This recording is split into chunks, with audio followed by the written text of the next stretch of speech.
YouTube! Welcome back in, guys. Box to Box episode 18. Got a banger in store for you guys today. Before we jump in there, though, special guest on the pod. I want you guys to be excited for him, which is why I'm doing this special intro.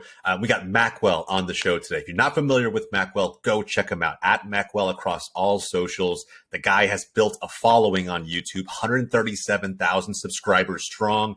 Tells some insanely powerful football stories. Everything from the history of Venice with Venezia FC and how their club has evolved with the kits and everything else, the culture, everything over to some of the best football memes on the internet and how those play a very relevant role for football fans, both domestic here in the States and abroad. So guys, check it out. The guy is a fantastic creator. We're extremely fortunate to have him on the platform. Can't wait to tell some of his story. In addition to that, we're going to get some of his ball knowledge takes too. We're going to have him on for a round of 16 best 11 draw up, along with our mainstays on the show, Andre and Alina. I'm so pumped to bring this content to you today. Hopefully you guys love it as much as I did. Before we get started, like the video, subscribe to the channel. I would love to see us get 20 to 30 likes on this video today. But again, that's really up to you guys. I'm so excited to bring you the content. Check it out and enjoy. Boom, we're live, and I could hear a honking in the background. I'm not sure what that is. I am Jose. This is our Box to Box episode 18. Time's flying. We started this pod, start of the fucking season, kind of crazy. We're already at 18. We're going to be at episode 20 for our New York episode coming up at the end of the World Cup for the final. Stay tuned for that. We'll offer a few more teasers at the end. But before we jump into anything on episode 18, let's give a big round of applause. We are joined by the man, the myth, the legend, the growing YouTube phenomenon that is Maqwell. Maqwell, welcome, brother. Welcome. Sincerely, man. Thank you for being here. Pumped that you're here, man. How's the week going? We're in this weird 2-day hiatus, no matches. How's the World Cup been treating you? Yeah, I've just the days without the games have just been relaxing or putting videos together. The nice thing is, World Cup ends at around 4, so I can just write a bunch of stuff and just record from there.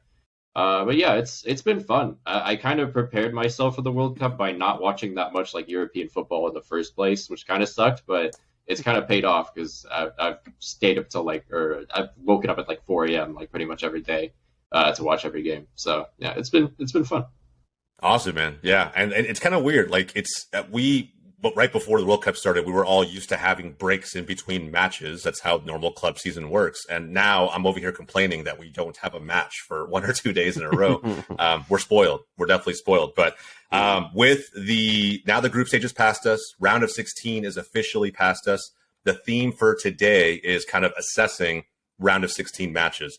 What we're going to do, we've talked about it a little bit before on previous episodes. We're going to, as a group, collectively offer up our best 11, specifically from the round of 16. So we're going to leave the group stage behind. That's already done and dusted. A lot has taken place since then, and we're going to jump right in.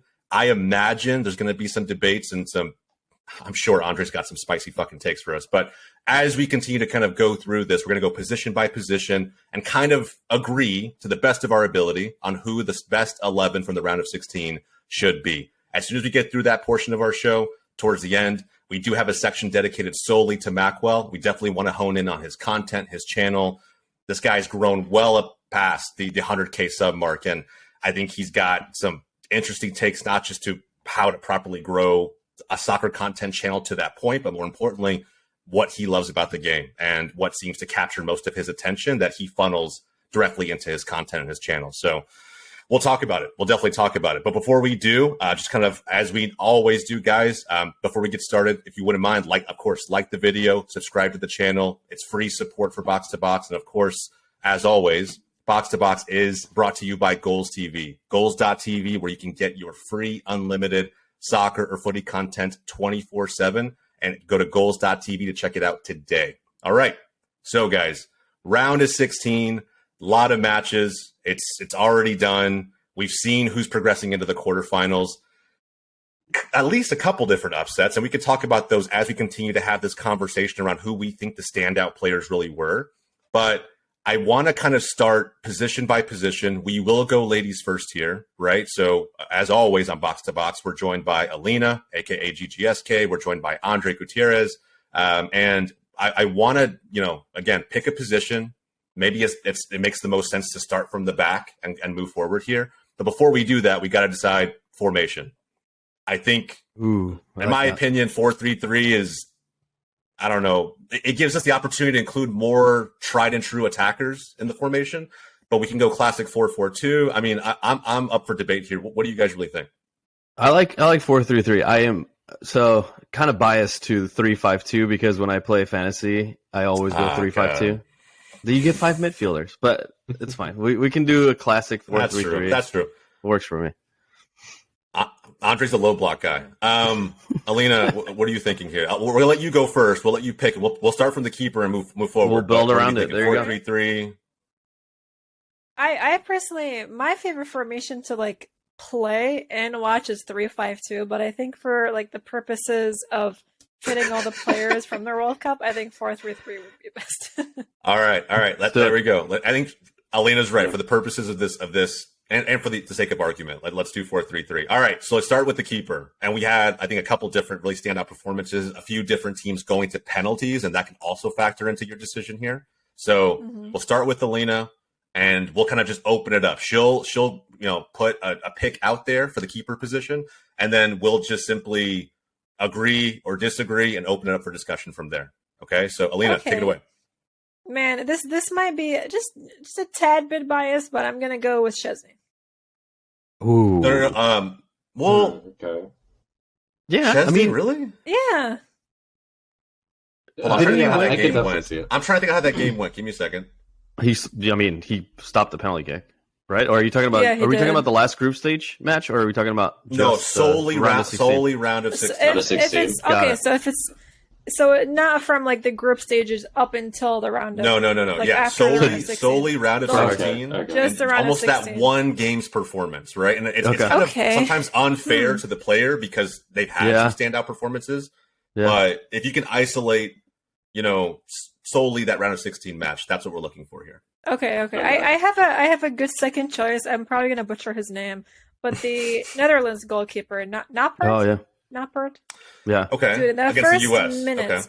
in the first minute, he saved Pulisic's shot, which Pulisic should have made that. I think that legitimately looking back at that moment, that's what caused the US to get knocked out of their World Cup. Like, I don't even care about the terrible defending. I don't care about the lack of like an actual number 9.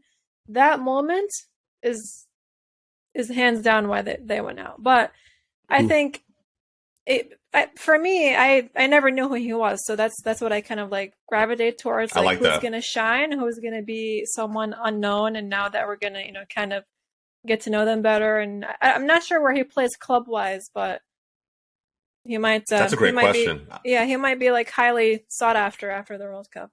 And the guy's a freak. He's like 6'8". I really think that's why he made that like save on Pulisic's 1v1. He's huge. But yeah, they did. And did the U.S. have a ton of opportunities? Because like, here's my only complaint I think about that pick was that I don't think the U.S. had like they kept crossing time after time again. Didn't really get any massive chance. Berhalter never changed the tactics. They just kept crossing it, even though they found no means to an end there. I don't know how much he was actually tested after that first shot that Pulisic got on frame. Yeah, I mean, that's a really good point to make, but I feel like sometimes like you get one chance to shine, and if you save it, then you pretty much like win the game for your team, and if it goes in, then it's another discussion. And for him, that was his moment, and he turned up. So that's what I'm kind of 100% going based He on. plays for he plays for Heerenveen in no wonder we haven't heard of him. Yeah. All right, let's go with our guest, Max. Disagree? Agree? How you feeling about that one? Or do you have another pick? I have a different pick. I would go for the Moroccan keeper, Bono. Bono, dude. Yeah.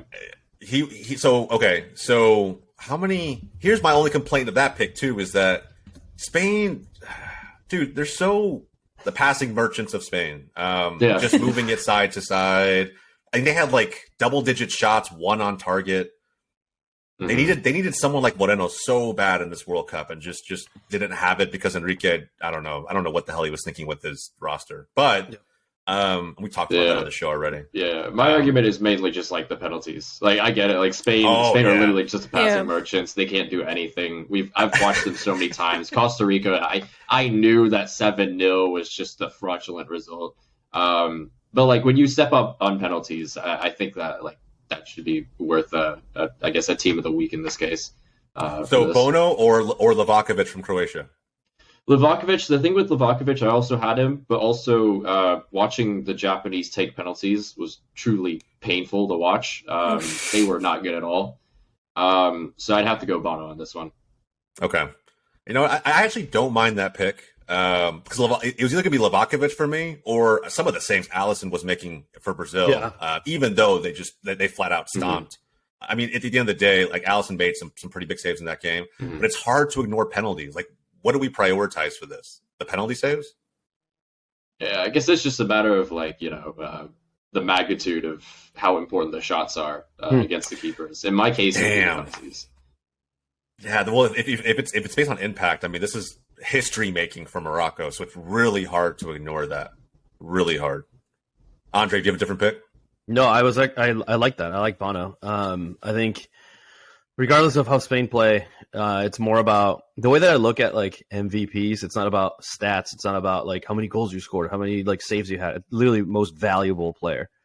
So I think from that standpoint, doing something that Morocco's never done before, that to me is extremely fucking valuable. So, do you think him playing in La Liga helped him at all? Like, I don't even think that helps you at penalties. No, I mean, does it? Not that, but I think, you know, speaking the same language, getting in their head, like all the mental side of things, I think definitely helped. But also the PKs were pretty trash. Like, let's not take away from Bono, but like Japan first and then Spain. Like, do you not practice PKs? That was so like underwhelming, dude. They clearly don't. They said I heard the little run up. Ian Dark say something like, well, didn't they say that like Enrique demanded that they all practice 1,000 PKs for their club? Some stupid shit like that. I don't know. It didn't. If they all took 1,000 PKs in training, I didn't see any of that like anywhere across the first 3 shows. I know. There's like no strategy. 2,000 maybe. I don't know. Yeah. Well, I think it's just pressure. I think it's your clutch factor. Yeah, that's fair. I don't know. When you take a roster of kids to a World Cup, again, this is moving away from the point. But I don't know. The PKs are pretty bad. Yeah. But nonetheless, I mean, he saved just about all of them. Okay, so all in favor, Bono over Livakovic? Yeah. Yes. Okay, cool. All right, that's our keeper. And we're gonna end up putting these visuals on the screen through our editor, kind of piecing together R11 as it goes along. So we have our keeper nailed down. All right. Right back to left back or left back to right? I don't really care. You want to start from the left? Sure. Okay. We'll go to Andre this time. Who is your nominee for left back of round of 16? This one's a little biased because I think I'm kind of breaking the rules here a little bit, but I'm looking at a whole tournament across 4 games. I know you don't like that. Bro. I know you don't like that, but dude, Lucas Hernandez for France has been fucking lights out. And it's You mean Theo Hernandez. Theo. Yeah, because you know his brother getting hurt, like that has a little bit more, you know, romance to the story. Theo has been lights out, and again, there's a reason why I'm biased. He played for Real Madrid, so I'll quick shout. So yeah, he doesn't anymore because you guys let him go. Still, though. Same thing with Hakimi. Okay, well, it's fine. That's another thing, bro. He actually, we'll talk about Hakimi in a little bit. He actually hates Spain because you guys dumped him. Just so you were aware. It's all good. Well, he led Morocco to it yesterday. He loves Sergio Ramos, and that's all I care about. Yeah, that's fair. They're that's buddies. fair. And Ramos would be making this 11 too. I'm confident in that. Had he gone, oh, dude. I know. Anyway. Okay, so Theo is his nominee. I have something a little bit different, but Maxwell, let's turn it over to you, bro. What, are you in agreement, or do you have a different idea? Yeah, I mean, I can't really think of any other left backs besides Theo that's really like popped out to me. Especially like I can't really. I don't want to talk about the entire tournament, but like just for a second, you know. I think Matthew Leckie did the entire French national team a favor, just turning Lucas Hernandez into a pretzel, because Theo Hernandez has been lights out. And I think if you had Lucas Hernandez, you would have struggled. I mean, they were struggling. especially in like the first 9 minutes. And Teo Hernandez, both really great at attacking, great at defending. So yeah, I would say Teo for left back there. It's just so weird that he didn't start originally, right? It's like Yeah. Deschamps opted for four Fair center point. backs. It made no sense. It's kind of the Deschamps way. I feel like Teo Hernandez is a player that should be in that French team, but there's some kind of system that I feel like Deschamps just has. Yeah. There's a lot of players that deserve to be at that starting 11, especially Theo, and I guess I don't know.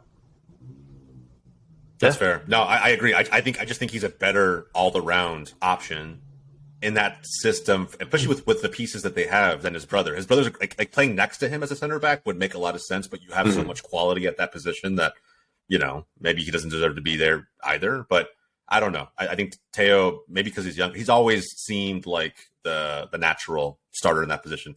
I'm not mad at the pick, and considering how they dominated Poland, I'm not mad at the pick at all. Alina, are you in agreement? Dale's your guy, or do you have someone different? Yeah, I mean, you guys know Theo's my boy. First of all, he's my favorite left back. I would say fullback in the whole world, like actual football. And then he was my favorite card to use last FIFA, his team of the season. I got his red. If I got it tradable, it would have been like 5 million, but we're not going to talk about that. But yeah, Theo for me. And I think even like in the beginning, if you guys want to like briefly talk about the group stages, didn't he have like the most goal contributions out of like all the France players since Zidane? And that's an insane stat to have, honestly, for a left back. Yeah, that's fire. Yeah, the only person that I would throw up as there's two guys actually I would throw up for consideration. We could debate about this if you guys want. One is Argentina's Acuna, and some of this plays into the decisions that they made personnel wise for like even the first match against Saudi Arabia and how much different they looked with that team. Tagliafico, in my opinion, it's only because Argentina doesn't have a lot of options and depth at that position, but I just don't think he's good enough in my opinion, for that team. I think he's a decent left back for the Eredivisie and for Ajax. I just never believed he was, that he could compare to someone like Acuna. I think you saw the difference the minute that they reverted the lineup back. Acuna moving forward, and granted, it was Australia. It's a team that Argentina should have beaten, but the lanes he creates just by getting forward has done so much for that team, because in the first game against Saudi Arabia, again, I know we're going back to the group stage a little bit, they just didn't look comfortable. They had no options in the midfield. No one was creative enough to dictate the midfield. And Acuna was kind of that outlet down the left side. So I would say either him and potentially Mazraoui. I know it was Spain and they were just keeping possession to keep possession, but I felt like he did a really good job of disrupting that and bottling up guys like Gavi in a really big way. And, kind of bringing in some of the form that he was kind of seeing towards the end of that club, that first part of the club season with Bayern. So I don't know. Again, I think Theo is a better player all the way around. But do we think that Theo had, and I could be wrong here, but do we think he had better games than either Mazraoui or Acuna? I'm going to actually change my mind because I'm pretty sure Rafael Guerreiro played left back. Portugal. I think he scored like one or two goals, right? Yeah, he scored one and he got so I'm changing it. Yeah, I'm just saying. Guerrero, he's kind of like a layup pick too. But they were already stomping Switzerland, weren't they? I guess still, it's a goal. It's a goal. Yeah, that's actually a good point. That's a good point. So maybe that's the one we consider here. So you think, Maqwell, do you think he had a better match against Switzerland than Dale had against Poland? Yeah, I'm gonna go with Guerrero there. Guerrero against Theo. Guys, I know you two are so diehard in the Theo camp too. How do we do this, man? How do we decide tiebreakers? Do we look at the group stage? If it's a tiebreaker, is that the way to do it? If it's tied up, I think we just look at entire tournament performance. Yeah. Okay. Theo then, yeah. That's going to be how it is because the guy's just been lights up. Okay, so I'm going. Okay, let's put this down, Theo. We'll put that up on the screen for everybody. All right, we have our keeper and our left back. Moving into our two center backs, doesn't matter how we piece this together, but we need two of them. And Max, well, let's start with you, man. Do you have a standout center back? And there are a lot to choose from. I kind of have a couple that I think make a lot of sense, but what are you thinking? Number one for me, Walker Zimmerman, absolutely great against the U.S. Actually, okay, bro. Roman Saiz, I thought was Roman Saiz was good. I think Dejan Lovren also was very good. Those two were like ones that really stood out to me. I'm trying to think of the other matches. Pepe How do you was guys good. feel about the aging Thiago Silva? Dude, I I actually thought he have did really well. I have Pepe and Thiago Silva as my 2 center backs. Oh, Is it Pepe because he scored, bro, or did he actually play Dude. good center back play? Think about it. When Danilo went down, Pepe actually has been lights out. And in the previous game, yeah, of course he scored, but dude, I didn't see one mistake made by Pepe. That's fair. Wearing the hate that captain's guy, armband. so- Wearing the captain's armband too. So he's a leader, man. And he ages. How old is he now? 38, something like that. Maybe older. Yeah, He's still pretty solid. I like. Yeah, I mean that's true. It's a good pick. I like the Lovren pick a lot too. Because it's true. Like Croatia hasn't given up a ton defensively. No. In this tournament, it's been really interesting. Even though they have a very aged midfield, a very probably just an older team in general. He's done a pretty good job of bottling attackers up. Damn, this one's really tough. Center backs, there's so much in terms of quality. Alina, who do you have? We can maybe start separating for some of this. center back. Yeah, I only have one possibility, one man here. I don't know what you guys are smoking, but it's this guy. Oh, bro, we're not Right here. doing this. Let's go. I agree. I'm out of here. I definitely agree, but I don't want to agree. No, I'm You know what? just, He actually hasn't had a bad tournament. I will give Harry Maguire the props when they're due. Minus like some of the passing I saw in the round of 16. Because against Senegal, in all seriousness, he had a couple passes that were kind of wayward, but he looked halfway decent. I mean, you guys agree Maguire should even be considered? No, I mean Southgate's actually nailed down Maguire quite well because, like, at Manchester United, it feels like they played a significantly higher line than Maguire is actually capable of. But in terms of like Southgate's system, it just feels like their low block really works for him. And I mean, it worked in 2018. They're doing the same thing this year, and it's working. So yeah. I think Maguire definitely should be in this. Don't you feel like he's one mistake away though from like, there he is. Like I feel like France is gonna expose the fuck out of him. You know what I mean? Oh yeah, I don't get me wrong. so. They will. I hope They will. But yeah, he's had a decent. But like for the time being, yeah. I'm with you. I mean, He just plays like Maldini. I think He Giroud plays will like have it. prime Maldini for England. Maguire or John Stones? Who's the better center back in that lineup? Ooh, Maguire. Maguire? I would 100%? go with Maguire. Didn't he get man of the match or something against the U.S. in the group stages? did he? Yeah, but that's weird considering that they didn't have the better game against the United States. It was I thought the USA looked like the better team, not for the full game, but for the better part of the match, especially the first half. So I don't know. I mean, it was 0-0, so I guess maybe he did enough to kind of stop them from scoring. But yeah, I mean, I thought John Stones had a decent tournament too. I don't know why. Maybe it's the Arsenal fan in me. I just love hating Harry Maguire. I think it's one of my favorite pastimes by far. Solid. It is quite fun. Okay, so we got to nail this thing down, guys. To two center backs. We need two center backs here that make the most sense. My nominees. You know what? If we want to I'm okay with leaving Harry Maguire in the mix. If you guys want to, we really think he's been one of the better center backs in the tournament in the round of 16 for sure. I think he did well against Senegal. I'm okay with leaving him there.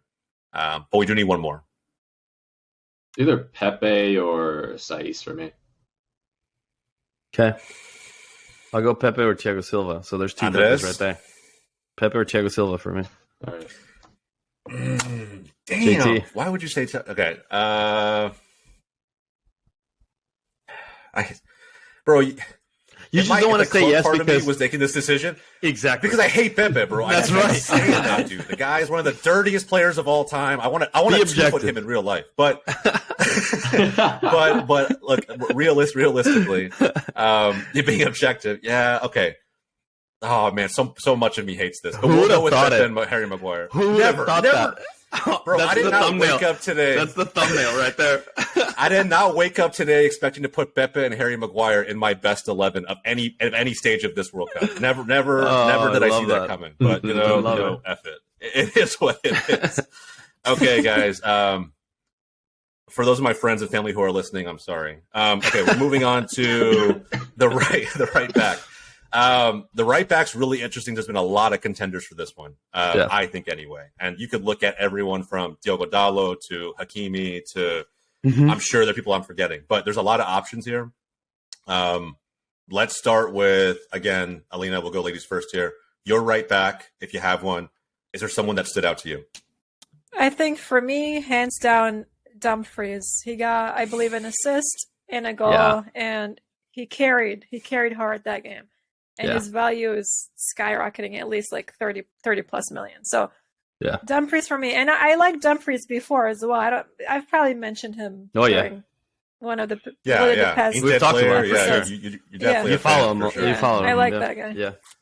Nice. Yeah. Okay, Dumfries is a good pick. Andre, what are you thinking?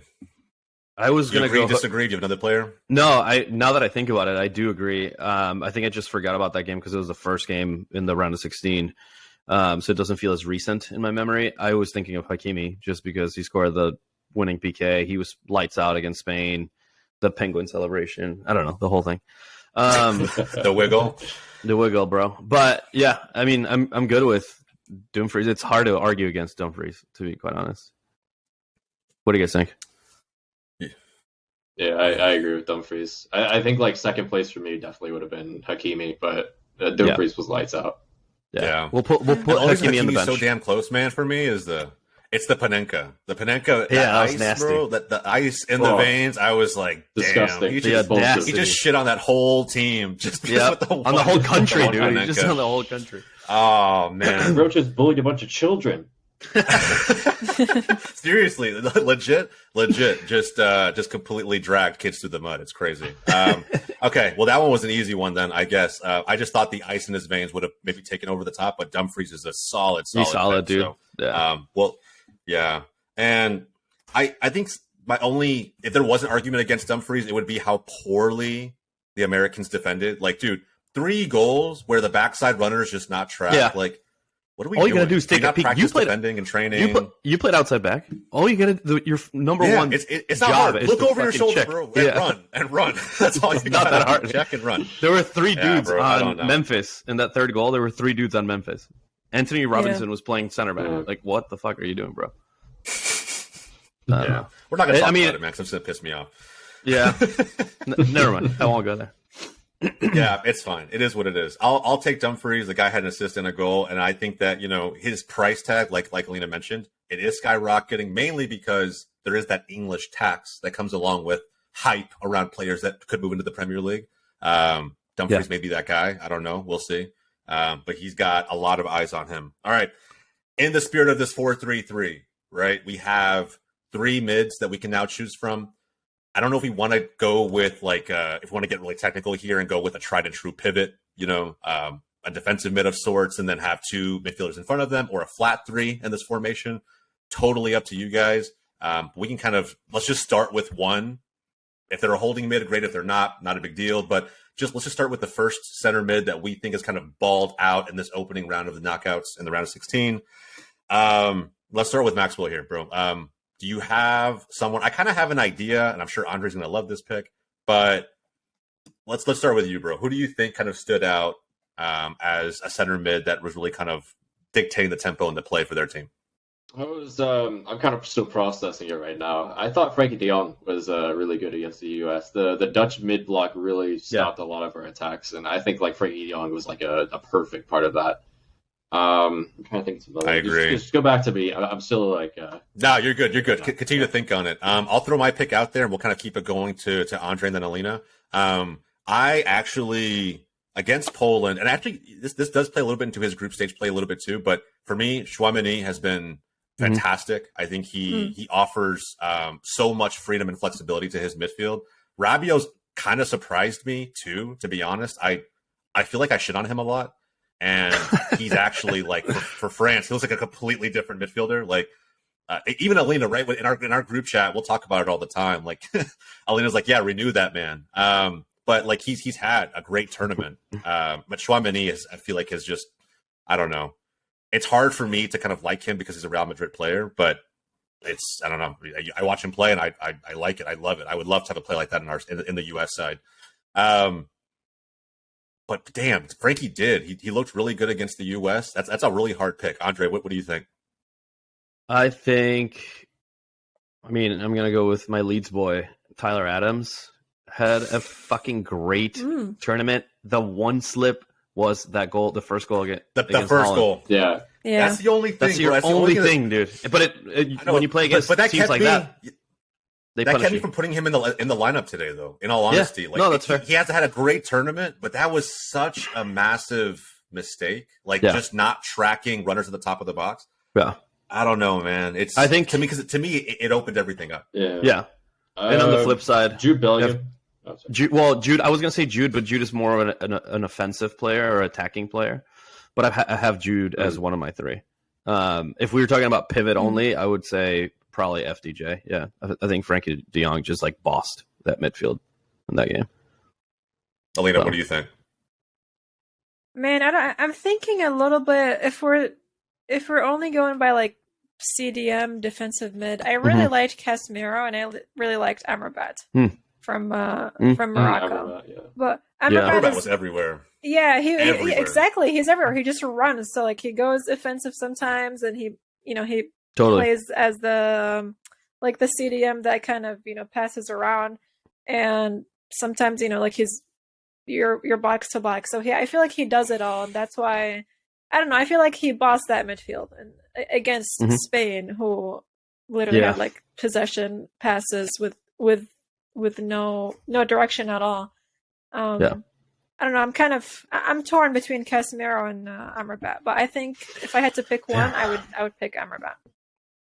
We have a lot of options, guys. A lot of options. And look, I think we can combine some of this. It doesn't have to be strictly holding mid. If we feel like, hey, maybe based on how these players' performances went, it makes sense to have two pivots and an attacking mid. I'm okay with that. I don't know if that limits us in the rest of our picks, but we can kind of mix some things up here. So I like everything that I've heard. Maxwell, did you have another pick now that you thought about it a little bit? Agree, disagree with anybody you've heard? I thought Jordan Henderson was really good that match as well. Yeah, he just kind of roamed everywhere, and that also allowed Jude Bellingham to do a lot more. So I would also throw in Jordan Henderson in this for sure. Okay, so let me put a question out there so we can narrow this down. Hendo or Casemiro? Really quick. Everybody take a vote. Casemiro. Same here. Yeah, I'll go Casemiro. Okay, that rules out Hendo. Let's look at Amrabat versus Frankie De Jong. Amrabat. That's a really tough one because I'm going to go with Amrabat just because I think beating Spain on paper is a lot harder than beating the US. So I feel like I'll go with it was more of a Yeah, that's actually a really good point. And I will say too, if this was tied, let's say Andre and I both picked Frankie, then we go back to the group stage and how everything panned out. Morocco got first in the group. Amrabat was a huge part of that. I was actually kind of unimpressed with the Netherlands in the group stage. I feel like they were kind of lackluster, just in my opinion. They felt kind of beatable. In fact, I wasn't even that scared when the US we found out who we were playing, right? We drew them. We talked about it, Andre, on the pod. It was just I felt like they were beatable. And Frankie De Jong definitely shut me up, but Amrabat was something special. So let's go with that. Amrabat works for me. Dude, look, the Morocco players kind of entering the conversation a lot today, even though this is still technically our second pick on a Morocco player. So Amrabat as the first mid, the next two ahead of him. Actually, by the way, did we just Amrabat over Casemiro? Well, it depends. Is that how we're going with this? If you want two pivots, I would say Casemiro, Amrabat, and then Jude. Yeah. Or if you want just Amrabat, Casemiro would be kicked out the door, and then we'd have Jude and somebody else. So it's up to you guys. Ooh, but I do think, I don't know, I kind of like the Casemiro Amrabat double pivot. The two pivots? Yeah. Feels, I don't know. All right. Sturdy enough. Yeah, I like that too. They earned it. Let's do it. Okay, so all right, that means we got a 10 that we really have to hone in on and all very much agree and be in line with. And that's a very hard thing to do, but let's give it a shot. Okay, so Andre, let's start with you, bro. Your attacking mid or your 10 of the round of 16? So Alexis McAllister for Argentina was really solid, but I do think that Jude has done enough for that England team, especially with Hendo helping him behind, which we already talked about. And I also have a feeling Jude is going to have a fucking massive game against France. So all in, I think Jude is my candidate for that number 10 position. Yeah, I actually like Jude a lot too. Jude's just one of the smartest players in the world. His IQ is insane. It's just incredible. For his age too, right? Yeah. He's 19. Yeah, bro. Yeah. That's insane. So very high IQ player. And now now with that said, I mean, there's so much else outside of that helps him, right? His body type, I mean, the guy is a freak in almost every way.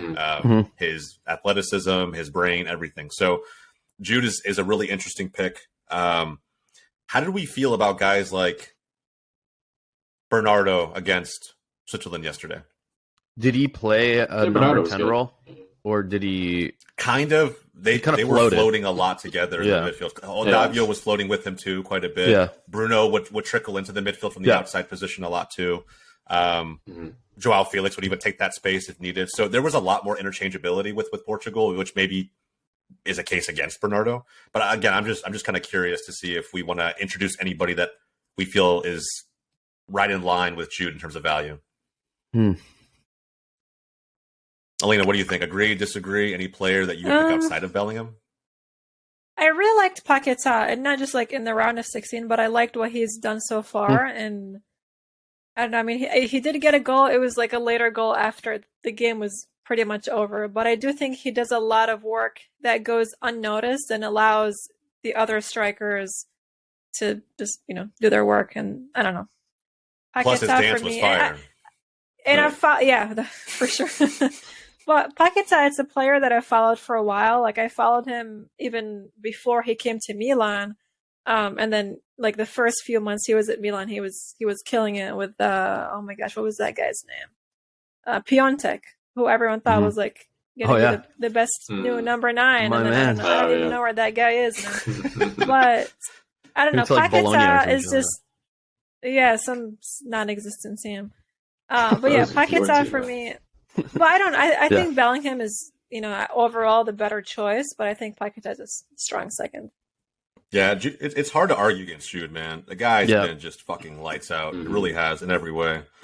I think we might all be in agreement there. I personally can't. I mean, even guys like Luka, like as pivotal as he was for Croatia, just doesn't have the same impact. And I don't want to say it's because of age or anything else. I just think that Croatia plays a different game. Yeah. So are we all in agreement, Jude Bellingham? Yeah. Okay. But all right, guys. The interesting part of this whole conversation, because we're probably going to leave out 2 GOATs here, but nonetheless, 3 attacking spots, 2 wingers and a striker.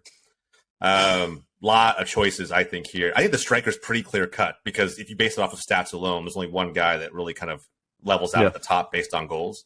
The hat trick hero from yesterday, Gonzalo Ramos. But let's start with striker, and then we'll hit our 2 wingers up accordingly because I think this one's probably the most straightforward. Is anyone outside of Gonzalo Ramos up for consideration for the striker role? Potentially Mbappe, but I'd say Ramos over Mbappe. I actually have Mbappe as a winger. Winger. I have him as like a left wing. He's occupying that role, right? Like he's not playing striker for France. No, because you got Giroud playing as a 9. Griezmann pushes up, so he plays more of a left winger. The only one that I can think of in this specific round outside of Gonzalo Ramos is Gakpo for Holland. But again, Gakpo's more like a 9.5. It's almost like a Benzema, drops down for the ball a lot. He's almost like an 8 that pushes up. So he's not necessarily like a target man, like Kane, for example. So I would say just based on stats alone and how well and how fluid Portugal looked yesterday, I think Gonzalo Ramos stands out. Dude, it's crazy how much better Portugal looked with Ramos as opposed to Ronaldo. Like it's insane, dude. Absolutely. Night and day. Like the team just is like this well-oiled machine, and it looks like you almost people were going into that round of 16 not knowing what to expect, thinking that Portugal could very well exit here, and then now it's like all of a sudden you wake up, you see this team refreshed with Ramos at the top, and they're almost like a contender now. Like, oh shit, Mhm. Portugal might be able to win this thing. Mhm. It might I be don't a bit know. of a Maqwell, you agree? no, yeah. I was just gonna say it might be a little bit of an unpopular opinion, but I feel like aside from Euro 2016, I feel like Ronaldo's just kind of held back Portugal. Like Well, 2014, in what way? I feel like he's always like the target man, despite him not being able to score that much. Like I remember the Portugal Uruguay game. It just felt like they were only relying on him in 2018. I mean, Mm. Yeah. and the same thing pretty much the entirety of 2014. So is it? Damn, it's kind of crazy that like in by two different teams in the same year, we've all come to the conclusion that he's kind of just holding his teams back. Yeah, I hate to say it because like you know Ronaldo like is definitely up there, you know, one of the goats. But in terms of national team, I just feel like he just isn't the same as he was ever with like club level. You know, like 2014. Again, like he had just won the Champions League and then Mhm. went to that Portuguese side, and I mean that's a good Portuguese side. I don't think it's one that's going to win the tournament, but they didn't even make it out of the groups. Like that's the Yeah. big thing for me. Yeah, they've always That's a had. good I mean, at least recently, right? The last couple of major tournaments, Portugal's had a lot of talent to work with around Ronaldo, and yet just Yeah. hasn't been able to piece it together past the Euros. Mhm. So, but yeah, I mean, now without Ronaldo, you see what this team's capable of, and it's. I mean, damn. Again, I don't want to just say it's all Ramos. It's just how the team collectively played with each other. Yeah, It it's was just more significantly fluid. better. Yeah, way more fluid. All right, well, we're decided on Ramos. Let's go to, man, honestly, the attack might be really straightforward. Left wing, is there anyone better than Mbappe to slot in here? No shot. Leao has a better goal per minute ratio. Mm. Who does? I think it's like Leao, like 2 to 3 goals, I think, and he's only played 15 minutes this World Cup. Super sub. Guys, agree? Disagree? Yeah. If we're gonna talk about ratio, let's talk about Chicharito then. Super sub. But yeah, Well, I mean, in this tournament, that's kind of crazy, right? That it's kind of crazy how good Portugal is, and Leao hasn't even featured, really. Like, I know. realistically. Mm. It's fucking wild. To have that that's- much talent on the bench, yeah, damn. depth. So, For sure. Mbappe? Yeah. Going once, going Yeah, twice? Mbappe. Yeah. All right, this is easier than I thought. All right, right wing. Maybe this will have a little more debate because this is getting boring now. Right wing. I have a couple different people.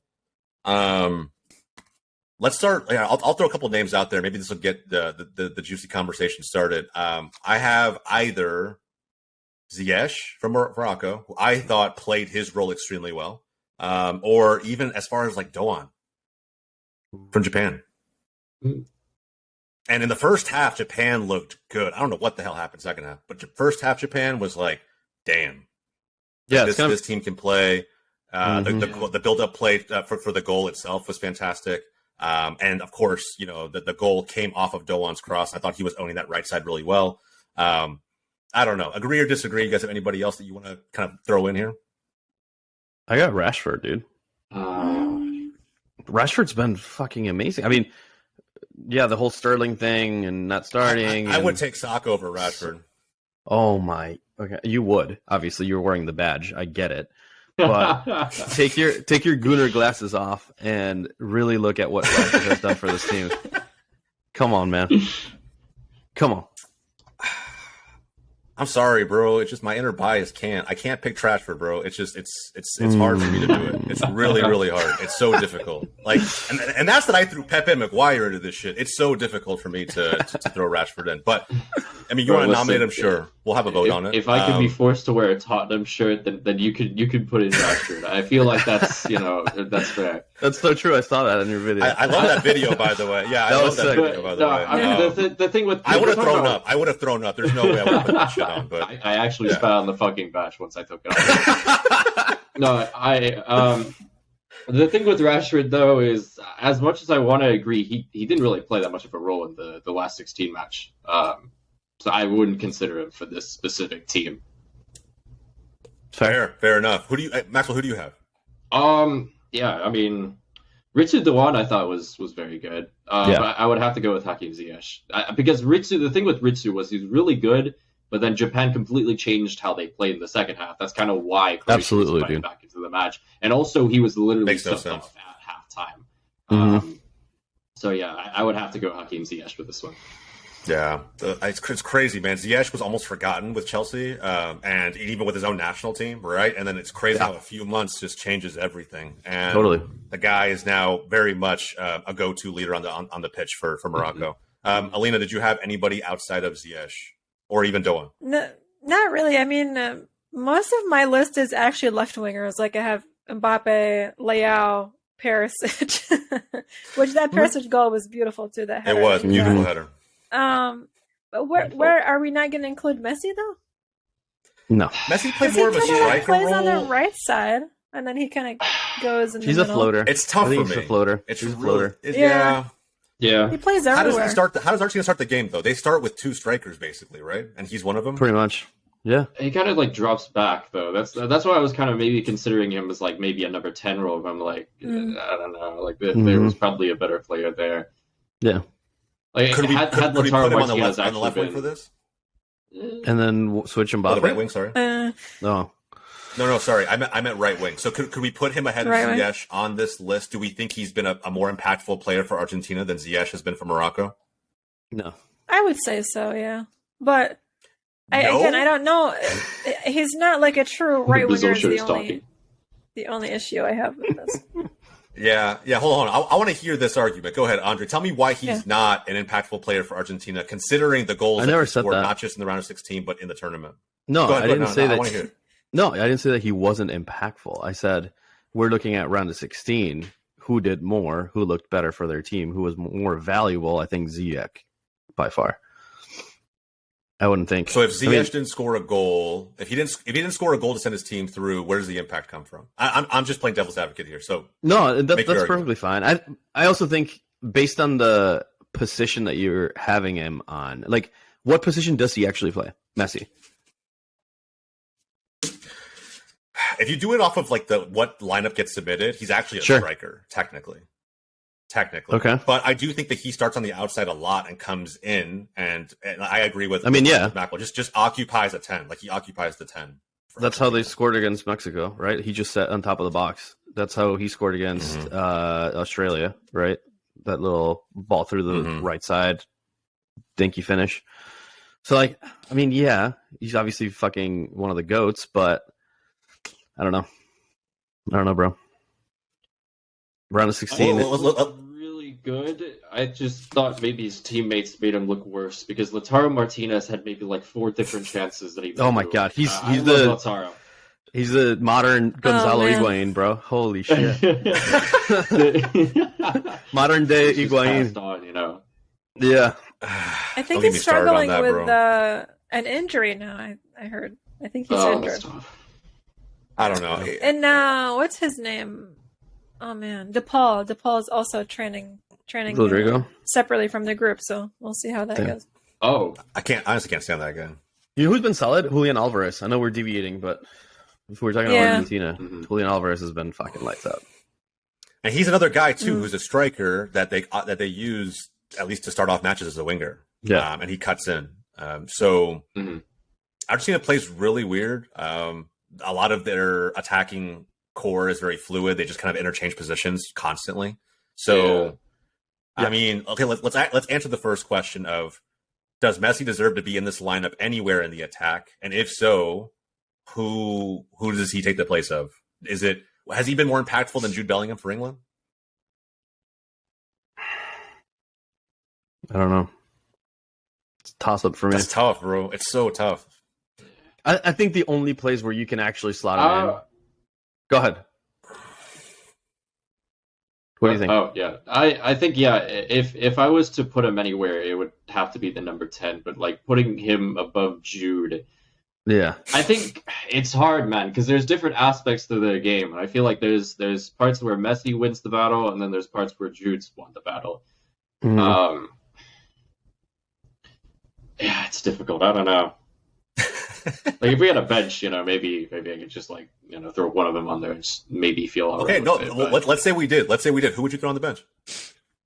They're on the bench. I mean, if I was talking about like a player that I wanted throughout the entire tournament, definitely Messi. I think just all that experience and everything. Yeah, I agree with Damn, that. it's hard, man. I don't know. I would bring him in like in the 65th it is, bro. minute. It's difficult. Messi and Hakimi would be my super subs, and then your boy Leao. Really? Elena.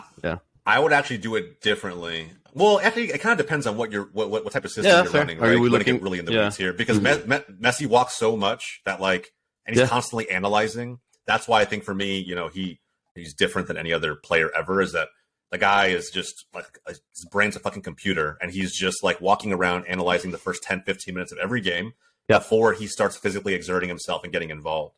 And so, it depends what kind of game you want to play if you're willing to kind of sacrifice an attacker for the first minutes of the match. Whereas Bellingham is an engine and he's constantly running. He's constantly everywhere. He's dropping deep into a 6. He's pushing into a 10. He's a pure box to box.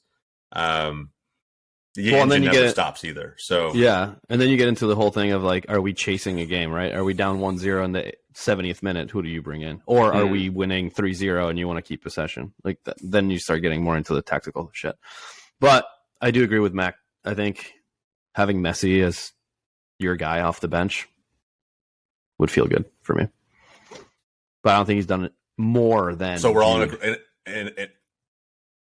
okay. So this is the agreed front line then, right? So we still think it's Ziyech over Messi then at right wing. Yeah. If we want to just, I would say yes. To set the lineup for this episode. Yeah. Yeah. Okay, Alina, Maqwell. Yeah. Yep. All right. Dan, you heard it here first. Ziyech is a better player than Lionel Messi. Okay, so we have dude. Okay, so this is the lineup, and we're going to put this visual on the screen for everybody after the fact. But our starting keeper, Bono, who's struggling for the club level but thriving for Morocco. Love it, dude. The biggest problem I have is this fucking back line from left to right: Deo, Maguire, Pepe, Dumfries. Oof. Outside backs are fine. Center backs. I don't know what we were smoking. Amrabat, Casemiro as our pivots, Jude is the 10, Mbappe, Ramos, and Ziyech. That team, pretty filthy. I like what I hear. Are we all in agreement? That's the best 11 of the round of 16? 100%. Ultimate team all right there. Awesome. All right, guys. Round of applause for everybody in here. We did it. We came up with a round of 16 best 11. I love it. We're going to, if you guys feel like we were horribly off on any of these picks, which based on what I read, I'm sure you do. Let us know in the comments down below. Let us know who you would have picked. I'm sure there are some, there's definitely going to be some conversation around the center back position. That I can promise you. But let us know in the comments down below. I'm happy to address any of those. Andre and I are going to have our own separate conversation because I have a problem with a few of his picks, but we'll talk about it afterward.